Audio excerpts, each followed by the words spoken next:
যাদের উঁচু জমি আছে এই ভিডিওটি আপনার জন্য খুবই গুরুত্বপূর্ণ, তাই স্কিপ করবেন না।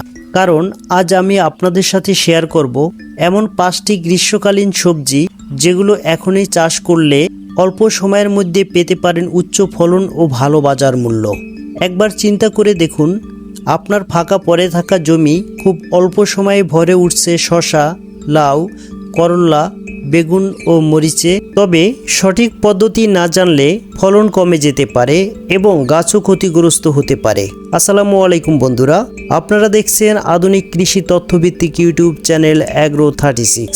কৃষি ও গার্ডেনিং সম্পর্কে বিভিন্ন বিষয়ে নিয়মিত আপডেট পেতে চাইলে আমাদের চ্যানেলটি সাবস্ক্রাইব করুন এবং পাশে থাকা বেল আইকনটি ক্লিক করুন। এর পাশাপাশি ভিডিওতে একটি লাইক করে দিবেন। আজকের ভিডিওতে আমরা বিস্তারিত জানব কোন ধরনের মাটি এই সবজিগুলোর জন্য সবচেয়ে উপযোগী এবং সঠিক চাষ পদ্ধতি ও পরিচর্যার মাধ্যমে কিভাবে গাছকে রাখা যায় সুস্থ ও ফলনশীল। ভিডিওটি শেষ পর্যন্ত দেখলে আশা করি আপনার জমি ব্যবহারের একটি পরিষ্কার ও কার্যকর পরিকল্পনা পেয়ে যাবেন ইনশাআল্লাহ। তাহলে চলুন শুরু করা যাক আজকের তথ্যবহুল গাইডলাইন ভিডিও। এখন আমরা কথা বলবো গ্রীষ্মকালের সবচেয়ে জনপ্রিয় ও দ্রুত ফলনশীল একটি সবজি শসা চাষ নিয়ে। গরমের সময় শসা চাষ করতে চাইলে প্রথমেই আপনাকে মাটি নির্বাচনের দিকে গুরুত্ব দিতে হবে। বেলে দোআঁশ মাটি শসার জন্য খুবই উপযোগী, বিশেষ করে যাদের জমি উঁচু আছে তাদের জন্য শসা চাষ খুবই লাভজনক, কারণ এই ফসলে পানি জমে থাকলে গাছ দ্রুত নষ্ট হয়ে যেতে পারে।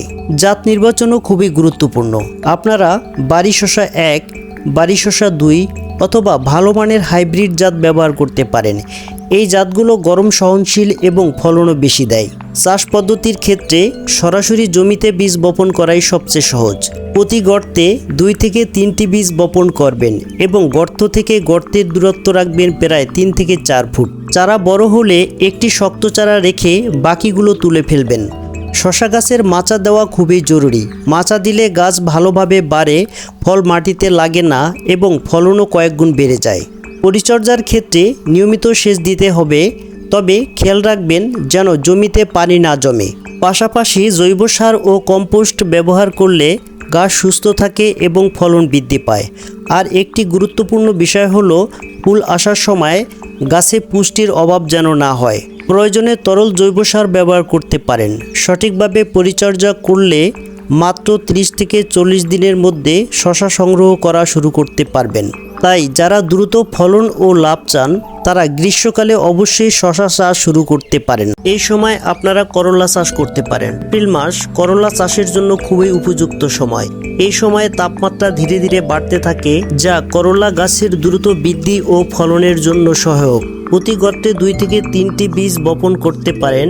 গাছ বড় হলে মাচা বা জালি তৈরি করে দিলে গাছ ভালোভাবে বাড়বে এবং ফলনও বেশি হবে। বেগুন চাষ এপ্রিল মাসে চাষ করার জন্য সবচেয়ে লাভজনক ও জনপ্রিয় সবজির মধ্যে একটি হলো বেগুন। এই সময় সঠিকভাবে চাষ করতে পারলে খুব দ্রুত গাছ বৃদ্ধি পায় এবং অল্প দিনের মধ্যেই ফলন শুরু হয়। উন্নত মানের বীজ থেকে চারা তৈরি করে 25 থেকে 30 দিন বয়সের চারা মূল জমিতে রোপণ করতে হবে। চারা রোপণের সময় গাছ থেকে গাছের দূরত্ব প্রায় 1.5 থেকে 2 ফুট রাখবেন। নিয়মিত সেচ, আগাছা পরিষ্কার এবং সময় মতো সার প্রয়োগ করলে গাছ দ্রুত বেড়ে উঠবে এবং বেশি ফুল ও ফল দেবে। সঠিক পরিচর্যা করলে এপ্রিল মাসে লাগানো বেগুন গাছ থেকে টানা কয়েক মাস ফলন পাওয়া সম্ভব। এই সময় আপনারা মরিচ চাষ করতে পারেন। এপ্রিল মাস মরিচ চাষের জন্য বেশ উপযুক্ত সময়। সাধারণত 25 থেকে 30 দিনে সুস্থ চারা মূল জমিতে রোপণ করা ভালো। চারা লাগানোর সময় গাছ থেকে গাছের দূরত্ব প্রায় 1.5 থেকে 2 ফুট রাখবেন।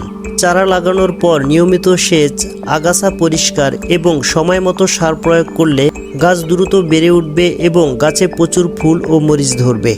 আপনারা চাইলে এই সময়ে লাউ চাষ করতে পারেন। লাউ চাষের জন্য প্রথমে আমাদের যে কাজটি করতে হবে সেটি হলো জমি নির্বাচন করা। লাউ চাষের জন্য উর্বর এবং পানি নিষ্কাশন সুবিধাযুক্ত দোআঁশ বা বেলে দোআঁশ মাটি উপযুক্ত, তবে জমি সবসময় রোদ থাকতে হবে। মাটির pH মাত্রা 6 থেকে 7 হলে লাউয়ের ফলন সবচেয়ে ভালো হয়। এছাড়া গরম ও আর্দ্র পরিবেশে লাউ দ্রুত বাড়ে। গড় তাপমাত্রা 25 থেকে 30 ডিগ্রি সেলসিয়াস লাউয়ের জন্য আদর্শ। উন্নত জাত নির্বাচন। লাউ চাষের জন্য উন্নত জাতের বীজ ব্যবহার করা খুব গুরুত্বপূর্ণ, যেমন বাড়িলাউ 1, বাড়িলাউ 2, বাড়িলাউ 4 এবং বিভিন্ন হাইব্রিড জাত। উন্নত জাত বেছে নিলে ফলন বেশি এবং রোগ প্রতিরোধ ক্ষমতা ভালো হয়। জমি প্রস্তুতকরণ।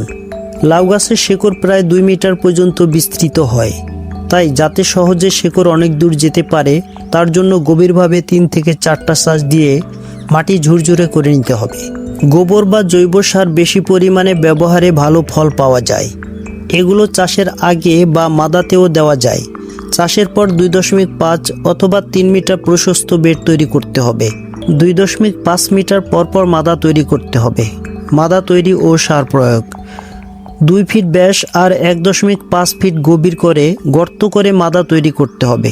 প্রতি মাদায় 200 gram TSP, 100 gram gypsum, 50 gram MOP, 100 gram urea, zinc, boron, magnesium, carbofuran 15 থেকে 20 গ্রাম হারে দেওয়া যায় এবং 5 থেকে 10 কেজি ভার্মিকম্পোস্ট বা গোবর সার ব্যবহার করতে পারেন।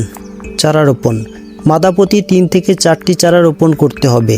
জমি শুকনো থাকলে চারা রোপণ করে পানি দিতে হবে। প্রখর রৌদ্র থাকলে রোপণকৃত চারা কিছু দিয়ে রোদ থেকে আড়াল করে রাখতে হবে। পানি সেচ ও সার প্রয়োগ। লাউ চাষের জন্য নিয়মিত পানি সেচ দিতে হবে। শুষ্ক মৌসুমে প্রতি 7 থেকে 10 দিন পর পর পানি দিন। জমিতে যেন জলাবদ্ধতা না হয় তা নিশ্চিত করুন। এই সময় আপনারা চিচিঙ্গা চাষ করতে পারেন। চিচিঙ্গা একটি দ্রুত বর্ধনশীল সবজি। এই সময় বপন করলে খুব ভালো ফলন দেয়। এই সময় আপনারা ঝিঙা চাষ করতে পারেন। ঝিঙা লতানো জাতের সবজি। এপ্রিল মাসে বীজ বপন করলে গাছ দ্রুত বড় হয় এবং প্রচুর ফল ধরে। এপ্রিল মাসে ভেন্ডি চাষ করলে গরম আবহাওয়ায় গাছ দ্রুত বাড়ে এবং ফলন ভালো হয়। নিয়মিত পানি, সার প্রয়োগ ও পোকামাকড় দমন করলে স্বল্প সময়ে প্রচুর পরিমাণে ভেন্ডি পাওয়া যায়।